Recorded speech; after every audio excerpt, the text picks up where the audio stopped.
This is going to be about shifting left and shifting right. So your speaker today is Rick Bosworth.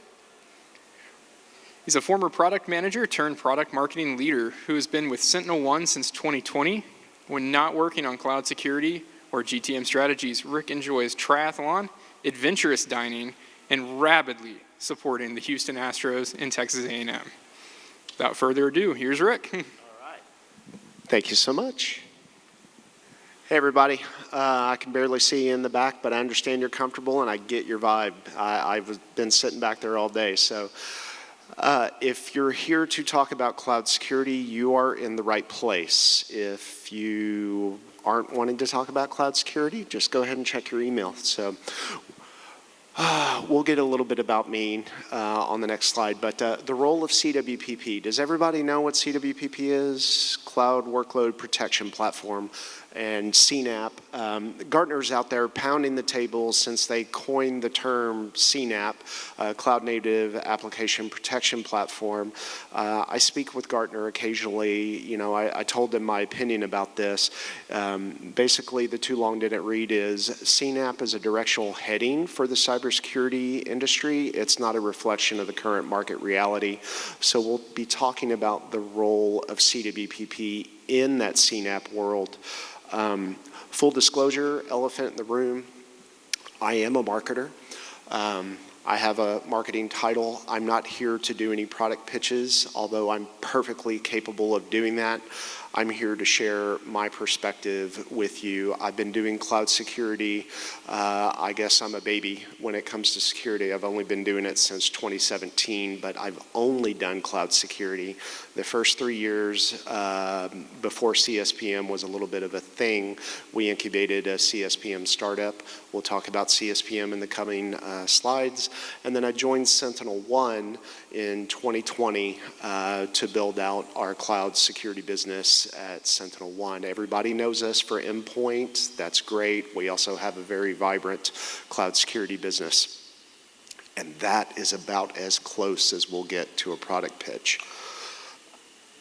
All right, so what we're going to go through, the cause and effects, the impacts of cloud security incidents. We're going to walk through the alphabet soup of cloud security. And by the way, if you have a question at any time, you want to challenge me on something, I say something you don't agree with, just raise your hand and I'll not call on you. We'll talk about CNAPP. I have a little story there to share with you. We'll talk about the role of CWPP as promised on the title, and then we'll go through the anatomy of a cloud security incident. This is pretty cool. 3 common causes of cloud security failures or cloud security incidents. First and foremost are misconfigurations. This is akin to leaving your front door unlocked and wide open or leaving your windows opened. So it's a way for threat actors to come use and abuse the cloud services that you are using. So think in terms of, I've left my front door unlocked. The second is compromised creds. So this happens very easily. This is like leaving your front key, your key to the front door in the front door or on the curb in front of your house. How does this happen? So well-intentioned developers usually have KPIs around meeting their deliverables on schedule, on budget, innovate faster, quicker, at scale. That's why we all went to the cloud. And so it happens that these developers may occasionally, because we're all human, post code that has clear text access keys in the code to the wrong GitHub repository. They may think they're posting it to a private GitHub. They accidentally post it to a public. If I'm that guy, I stand up, I go over to my coffee maker, I get a cup, I come back 2 minutes later. But within 2 minutes, threat actors have programmatic means of identifying code committed to public GitHub repositories containing these clear text access keys. So if it's up there for 2 minutes, it's a problem. And then thirdly, vulnerable cloud applications. So 26,500 new CVEs a year. Patching is hard. It's a tyrannical game of whack-a-mole. I sympathize with people that are trying to do vulnerability management. So how does this happen? This will be the focus of one of our cloud security incidents that we're going to be going through. So vulnerabilities in your applications or your services that you're running in the cloud. Cause and effect, I won't belabor this point, but double extortion ransomware is a thing. This is also part of the cloud security incident that we will be going through. But there's other things that you can go through, like crypto miners. They're really smart. At first they weren't. They were just, I take all your compute resources. Well, that tends to gathers people attention, and then they shut it down. Now they throttle it at or around 20%. Why 20%, you may ask? Because they figured out that that was the point. Whenever somebody gets their monthly cloud bill, the person that looks at the cloud bill says, oh, well, Rick is off doing his DevOps thing. He's innovating. He's running a little hot this month, but I'll get to Rick when I can. And that's how they steal. They hide in plain sight. So it can't happen to me, right? It won't happen to me. Well, that's what everybody says, right? 1 in 4 attacks will involve extortion. This comes from IBM X-Force, and I have no relationship with IBM security, but I've been reading their stuff. It's good. Anyone here read it? I recommend it. Okay, CNAPP. You're looking at CNAPP right here. Everything up here. So cloud security, to be successful, it's like layers of an onion. You have to have multiple layers, so that's why I talk about cloud defense in depth. AppSec, when we talk about shift left, this is what people are referring to. This is your static and dynamic testing of your code, your applications, moving security back earlier to the developers where it's less costly and less disruptive to production operations. Fix it back at the source. That's AppSec. A representative vendor might be Sneak. CIEM, Cloud Infrastructure Entitlement Management. This has to do with the fact that cloud infrastructure, no one went to the cloud to go slowly. We went to innovate at scale and speed so that we could create competitive advantage. The cloud is built for this. There are not only human roles, there are machine roles. I'm a machine, I move at machine speed, I access this service, I take the data, I process it, I put the results over in this instance of this service. There is entitlement that you need to manage for this machine role to access this and move it over here. Otherwise, chaos ensues. So CIEM is the art of actually managing those entitlements at scale. Think about least privileges or zero trust, but for cloud. CSPM, typically this is the one acronym up here that everybody relates to. This is about configuration security, making sure the doors are locked and the windows are closed. Data security posture management is relatively new. That's another term coined by Gartner. Similarly, let's discover the data, let's categorize the data. Does this have patient records or personally identifiable information, information like social security numbers? And then we can also do things like malware scanning. And then CWPP, all the way over here on the right, by no accident, is your cloud workload protection platform. What this is runtime security. So I'm a developer. I develop an application. I throw it up to the cloud where it runs in production. Cloud workload protection makes sure everything stays on sensible guardrails, that workload doesn't get hijacked by what? Things like ransomware, zero-day exploits, which we will talk about in the security incident, Trojans, memory injection attacks, all of that. The other aspect of CWPP that often gets overlooked is forensic visibility.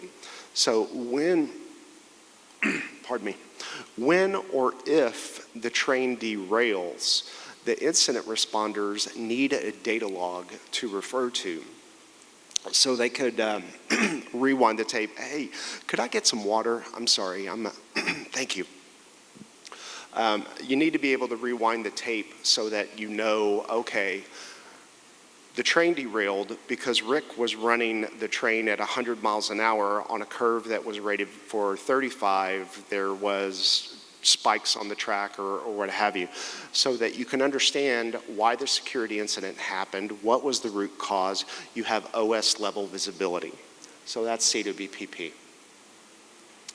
You can't read all of this.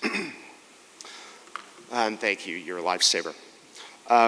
What this slide shows is CNAPP in general. Thank you.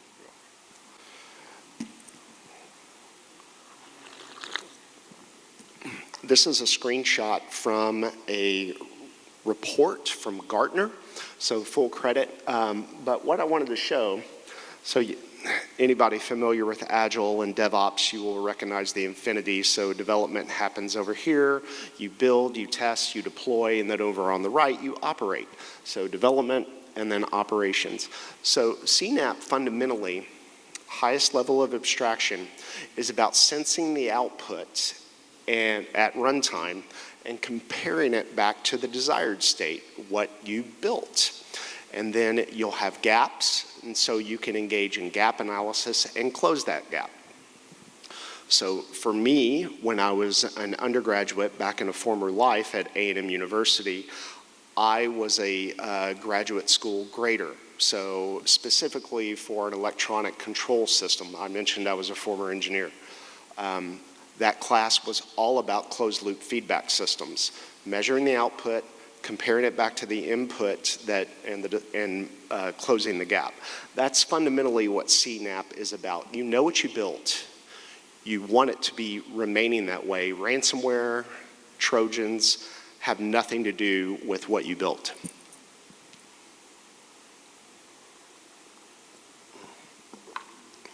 All right, that's about as dry and esoteric as this presentation gets.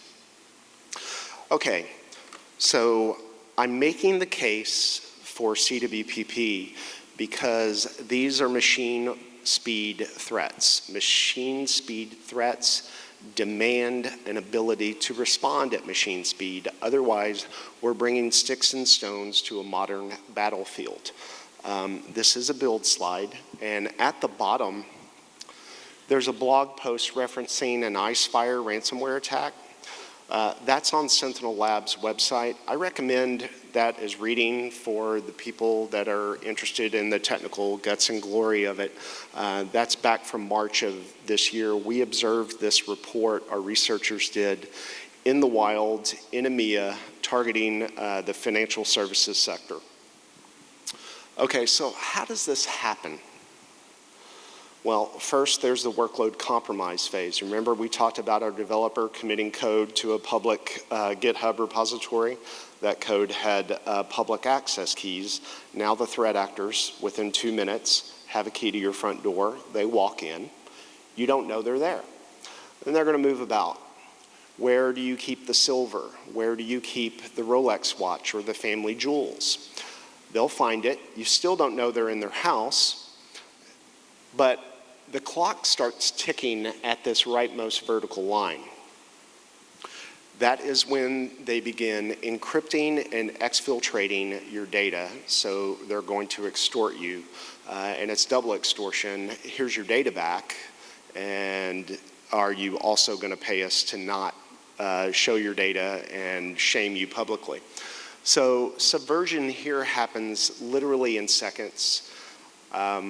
This isn't a product pitch, but if you're interested, I can show you a demo on my laptop later that will prove it to you. But actually, that video is on SentinelOne's website, so you can go find it yourself. But just trust me, we can brick your workloads. We, threat actors, can brick your workloads in seconds.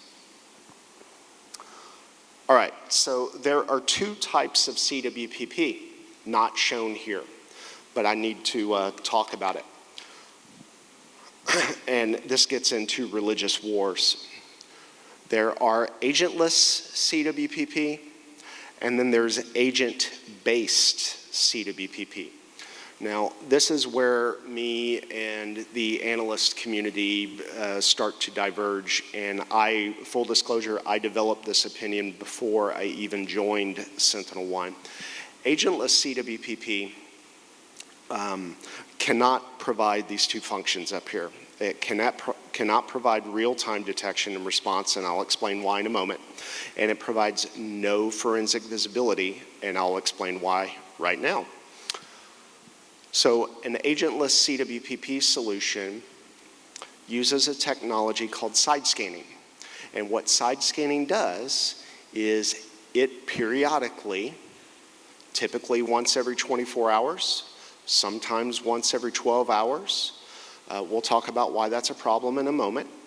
It will periodically inspect the storage associated with your cloud compute infrastructure. Inspect it for what? Inspect it for malware. Inspect it how? Using signatures. Okay, there are two problems here. One, signatures. If you're still relying on signature-based solutions, you're operating kind of in the late 1990s, and yeah, that's not a good thing. Signatures are easily evaded. Polymorphic ransomware is a thing, especially with generative AI. You heard the keynote this morning.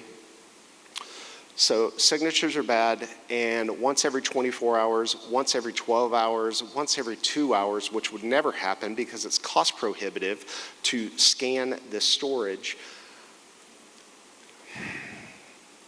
The average lifespan of a containerized workload in the cloud is 5 minutes. So if you are doing a scan every 24 hours, every 12 hours, every however longer than 5 minutes, yeah, you're just wasting your time and money. All right, so that is the problem with agentless CWPP. Now, an agent, by very nature, requires resources, CPU and memory. Those are resources that you pay for on your monthly cloud bill. So you might be wondering, hey Rick, why would I install an agent if you just told me that it's going to raise my overhead and increase my monthly cloud bill? Because of these two reasons. An agent is the only way to deliver real-time threat detection and response. No agent, no real-time. Also, only an agent can provide visibility into OS-level processes. Kind of important when you have an application running on a Linux cloud compute instance, you need to understand what calls are being made down into the Linux kernel. Only an agent can provide you that visibility. Why is this important? Because when or if there is a security incident, the incident responder needs to come in, look at this workload forensic data log, and understand exactly what was happening. You can then understand the tactics, techniques, and procedures of the threat actors. Important for improving our security tactics moving forward. Everything clear here? Agentless versus, all right, cool. Now the fun spot. We're going to talk about Icefire ransomware attack. We blogged about it in March, but this was observed in the wild end of January throughout February in EMEA, targeting the financial services sector. This is Icefire. This is ransomware that was written in Bash and targeting, actually it was written in YAML, my bad, targeting public internet-facing infrastructure, specifically Linux. Let's walk through it. Okay, the setup here, the victim has public internet-facing Linux infrastructure. This is not bad. And you'll notice that nowhere in here will we name the victim or shame the victim. That's not what we do. We just see all the things, we report all the things, and we help people do better. So it's perfectly common to have public internet-facing infrastructure. Employees need to share data. Suppliers need to provide you data, all sorts of things. There's perfectly good business sense for having this public internet infrastructure. Now the problem is when we do have public internet-facing infrastructure, we become subject to the programmatic scrutiny of threat actors. And that's exactly what happens. They're just constantly programmatically scanning a range of IP address, looking for what's worth attacking. And it just so happens that this Linux file server contains a software application called IBM Aspera Fastpex that just had a 0-day vulnerability published, and that's that CVE shown there. So the threat actor looks at the CVE and says, oh, I wonder what's out there. Starts programmatically searching these IP addresses, looking for anything that has that software installed and vulnerable to that, and that's how they found their victim. Okay, so this is an input deserialization vuln. What makes this particularly pernicious is that this vulnerability is able to be exploited pre-user authentication. So that's what they do here. They identify the victim, and then the first thing they do is to gain access, they're going to open up a reverse shell. Way back in the day, as part of my job as a post-sales engineer, what I would do, I would dabble in some Linux administration. For those that don't speak command line, basically what this is, we're going to open up a shell and a bash script, and we are going to redirect the output, the I/O, from the target victim machine back to infrastructure that I, as the threat actor, control. Now I've gained access to your machine, and I'm squawking with it on my machine. This is a single command line, so that happened at machine speed. So the attack, let's see if I built out some animation here. I did not. I apologize for that. So focus on the red here. The first line in red, I'm opening up a shell, and I'm going to remove any files that exist by the name of demo or iFire. Now, that sounds weird. Because in a moment, I'm going to tell you those are exactly the files that I, as the threat actor, want to install. So why would I remove them? Well, I'm sure you're a nice guy. I don't care if you got paid and you already attacked this machine. The first thing I do, I'm going to show up, is I'm going to kick you out. This is my victim now. So that's exactly what they did. And then the ampersand means concatenate the command. Now I'm going to get my demo file and my iFire file from infrastructure that I control, and I'm going to install it here. And then the last line is simply, I'm going to make those files executable, and then I'm going to execute it. All of this, a single concatenated command line executed at machine speed. I've removed anyone who's already attacked you, and now I'm attacking you, and I begin immediately encrypting and exfiltrating your files. So again, the too long didn't read. There was an YAML input deserialization vulnerability associated with the software package installed on this public internet-facing Linux infrastructure. The attacker was able to exploit this 0-day vulnerability to gain access to the machine and then encrypt all the data on the machine and exfiltrate it. This is a double extortion ransomware attack. Everybody cool? All right. This is the view of our SOC analysts. It so happens that this was a SentinelOne customer. Okay, everybody's like, whoa, Rick, whoa. One of your customers got attacked? Stay with me, we'll get to this. So they also happen to be an MDR customer of SentinelOne. So we pay our analysts to sit in our SOC to keep your dashboard clean. We saw this at 7:32 in the morning.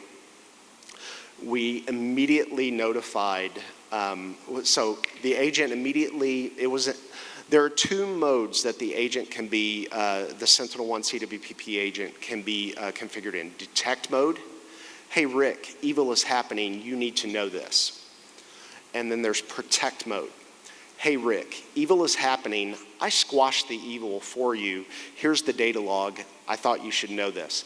It just so happened, and those are policies which the customer always controls. Customers tell us they routinely appreciate that about our solution. Okay, not a pitch, just laying it out for you. This is important because this is how they got attacked. They had public internet-facing infrastructure that was configured by policy to be in detect mode. Okay, remember, machine speed evil needs machine speed detection and response. Right now, it was only configured for machine speed detection. The agent detected the evil. They were an MDR customer, so our MDR agents in our SOC saw it, immediately stopped the evil, alerted the customer, and then unwound the evil that threat actors do. This is our view. So, oh, yeah, I have a pointer. It's usually a luxury I don't have.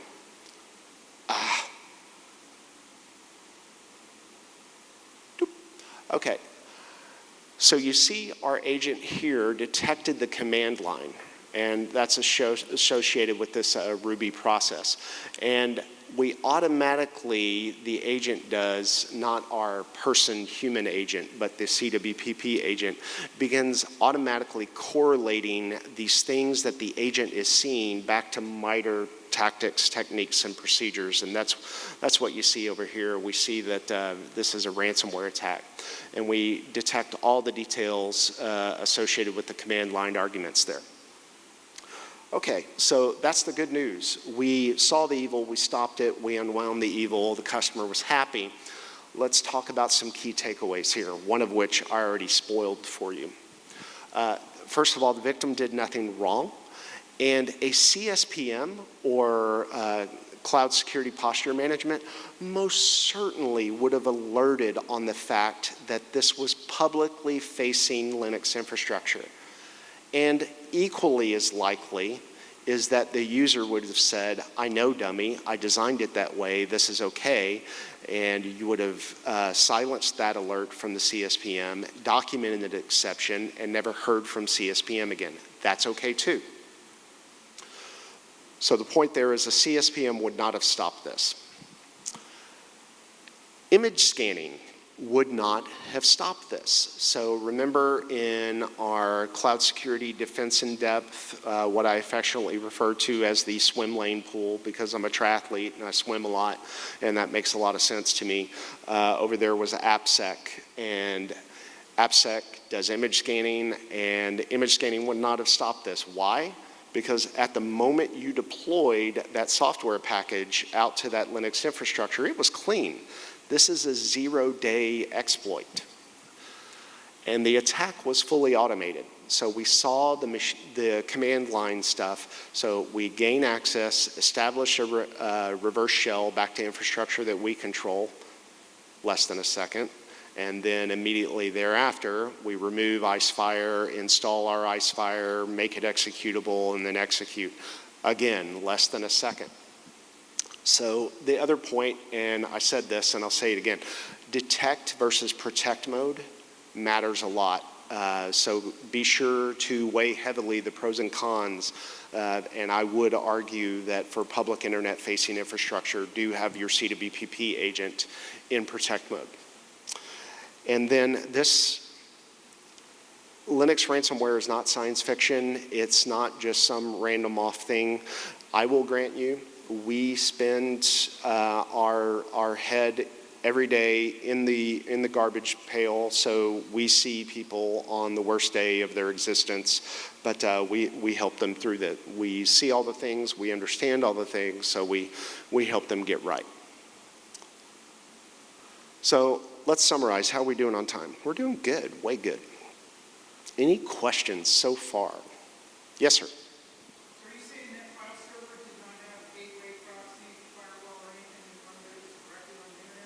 Directly accessible to the public internet.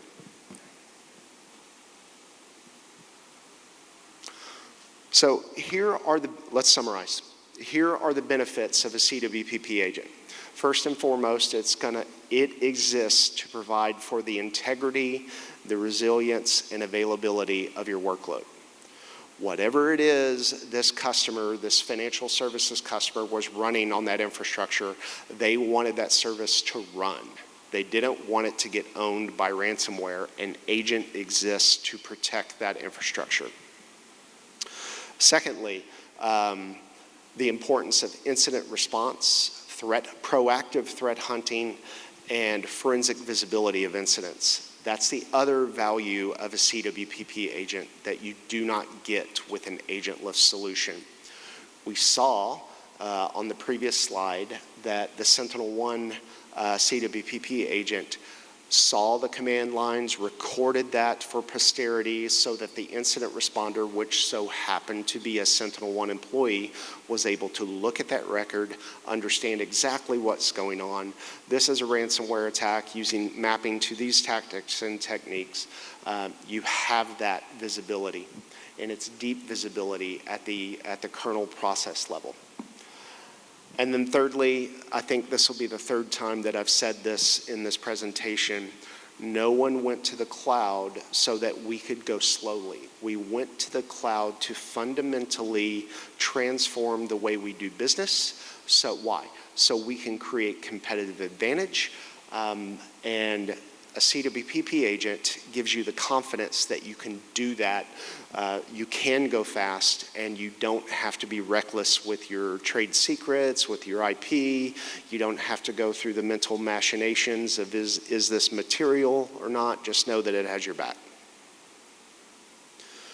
All right, in summary, there is no one single magic cure-all. I am not saying CWPP is that. CWPP does what other cloud security layers do not. But there are perfectly good reasons why to have AppSec, why to have CIEM or CSPM. So when you're looking at a vendor for a CWPP agent, just make sure, I would recommend prioritizing APIs. Make sure the APIs are fully documented so that no solution exists in isolation. You want to seamlessly integrate whatever your choice is into your own cloud security stack. Second point, CWPP works alongside those other cloud security layers to do exactly what they do not, cannot, and were never designed to do. Thirdly, remember that not only does a CWPP agent provide for the real-time threat detection, but it also provides that forensic visibility that your incident responders will need to rewind the tape, figure out what happened, and so that you can prevent it from happening again. And there again, machine speed threats demand machine speed detection and response. And that's a quote from a customer. I won't read it because I'm not pitching product. And that is that, and I would be more than happy to take any questions you might have. I'm not hard to find. I'm on LinkedIn. Send me a DM if you don't want to ask here in public. I love conversing about cloud security. It's one of my passions. As I mentioned, I've been doing this since 2017. And if you would like to learn more about how SentinelOne can help secure your cloud business, just go to sentinelone.com/cloud. Questions?